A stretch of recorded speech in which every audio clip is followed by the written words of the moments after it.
지금부터 2021 창의인재 동반사업 레벨업 투게더 데모데이 발표를 시작하겠습니다. 프로젝트 인디게임 협업을 위한 개발 능력 향상의 발표자 이충현입니다. 이번 프로젝트는 현재 개발 중인 게임의 출시보다는 지금까지의 개발 프로세스 전반을 점검 및 보완하고 내년에 시작할 예정인 차기 프로젝트를 준비하는 것에 초점을 두었습니다. 이 프로젝트는 크게 세 가지 방향으로 이루어졌는데 그 방향은 다음과 같습니다. 첫 번째, 기존 IP 유지 보수 작업. 두 번째, 봄소풍 프로젝트의 조기 종료. 세 번째, 미니 프로젝트 로봇이 아닙니다의 협용용 툴 및 프로토타입 개발입니다. 첫 번째는 기존 IP 유지 보수 작업입니다. 새 프로젝트를 진행하면서 기존에 출시한 IP들의 관리가 소홀해졌고 최신 운영체제 혹은 특정 제조사 기기 유형을 중심으로 불만 접수가 크게 증가하였습니다. 이 문제를 개발사의 신뢰도 측면에서 매우 중요하다고 판단되었고, 따라서 문제 내용을 수집하여 맞춤형 패치를 제공하였습니다. 그 결과 조별과제 시뮬레이터와 알바생 시뮬레이터의 월간 구글 평점이 각각 3점대와 2점대에서 4점대로 회복할 수 있었습니다.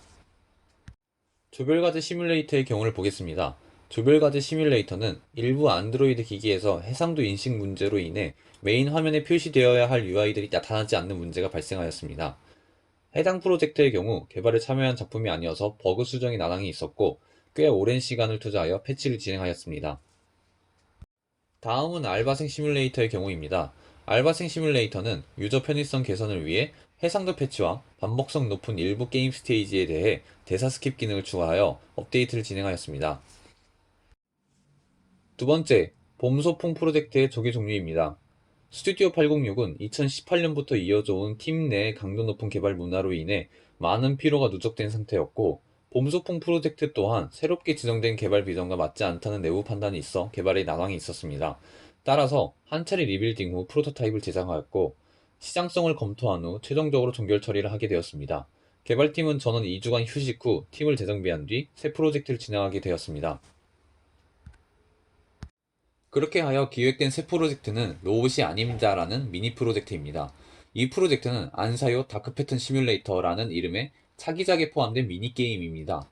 본래는 독립된 게임으로 출시될 예정이 아니었지만 팀 내 새로운 마케팅 프로세스를 점검하기 위해 미니 프로젝트로 모바일 버전을 개발하게 되었습니다. 게임은 간단한 형식의 넌센스 퀴즈 게임입니다. 로봇이 아닙니다는 9장의 이미지를 나열하고 각 이미지에 대해 정답 여부를 지정해주는 간단한 시스템 구조를 가지고 있습니다. 하지만 기획 단계에서는 수많은 이미지를 게임에 맞게 조정해야 하는 번거로움이 있었고, 그로 인해 기획과 프로그래밍의 개발 진행 속도 차이가 많이 벌어질 것으로 보였습니다. 라인 슬라이서와 스테이지 빌더라는 툴을 개발하여 이를 해결하고자 하였습니다.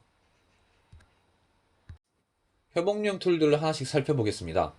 첫 번째로, 라인 슬라이서는 하나의 이미지를 9개로 나누어주는 간단한 기능을 합니다. 이를 통해 기획자는 포토샵을 이용하여 리소스를 일일이 제작하지 않고 빠르고 편하게 작업할 수 있게 되었습니다. 예시 화면으로 다음과 같이 처리되는 것을 볼 수 있습니다. 다음은 스테이지 빌더입니다. 스테이지 빌더는 앞서 라인 슬라이스로 제작한 리소스를 게임 스테이지 정보로 바꿔주는 기능을 합니다. 간단하게 이미지를 드래그 앤 드랍으로 넣고 해당 이미지를 클릭해서 정답 여부를 지정할 수 있습니다. 이 프로그램을 통해 기획자는 굉장히 간단한 방법으로 스테이지를 구현해낼 수 있게 되었습니다. 다음과 같이 스테이지 빌더로 만든 정보를 유니티에서 바로 사용하여 게임 플레이가 가능한 모습입니다. 프로젝트를 진행하면서 잘한 점과 아쉬운 점입니다. 첫 번째로 프로젝트에 어울리는 협업용 툴을 개발하여 업무 효율을 높여준 점이 가장 잘한 점이었습니다. 소규모 인디팀에서는 여러 프로젝트를 동시에 진행하지 못한다는 점에서 기획, 프로그래밍, 아트의 업무 밸런싱을 맞추는 것이 굉장히 중요했었습니다.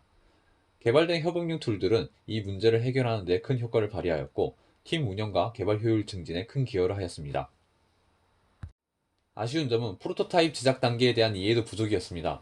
프로젝트 초기 기획 단계에서 다양한 아이디어에 대한 실험과 검토를 여러 번 진행함으로써 프로젝트의 방향성을 검토하고 재미를 더욱 이끌어내야 하는데, 프로그래밍의 프로토타입 개발 방식이 이와 어울리지 않았습니다.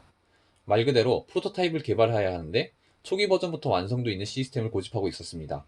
로봇이 아닙니다 프로젝트부터는 이를 해결하기 위해 더욱 많은 노력을 해내었습니다. 마지막으로 프로젝트의 성공적인 완성을 위한 노력과 도전입니다. 첫 번째로는 프로토타입의 제작 효율 향상입니다. 종료된 봄소풍 프로젝트에서 가장 큰 문제 중 하나가 너무 느린 프로토타입 개발이었습니다. 이를 해결하기 위해 로봇이 아닙니다 프로젝트에서는 간단하게 게임을 구현하는 방법을 학습하였고, 유니티에서는 유니티 이벤트, 브로드캐스트 메시지, 닥트윈 등을 사용함으로써 훨씬 단축된 시간으로 프로토타입을 만들 수 있음을 알 수 있었습니다. 두 번째로, 다양한 기능의 협업툴 개발을 위해 윈폼 프로그래밍을 공부하였습니다. 종료된 봄 소풍 프로젝트에서는 대사 위주로 게임이 진행되었기 때문에 엑셀 기반 대본 출력 기능을 개발하였습니다. 하지만 차기 프로젝트는 로봇이 아닙니다의 경우 이와 다르게 엑셀이 아닌 다양한 이미지를 처리할 수 있는 프로그램이 필요했고, 윈폼 프로그래밍을 통해 원하는 기능을 구현해낼 수 있었습니다. 이상으로 2021 창의 인재 동반 사업 레벨업 투게더 데모데이 발표를 모두 마치겠습니다.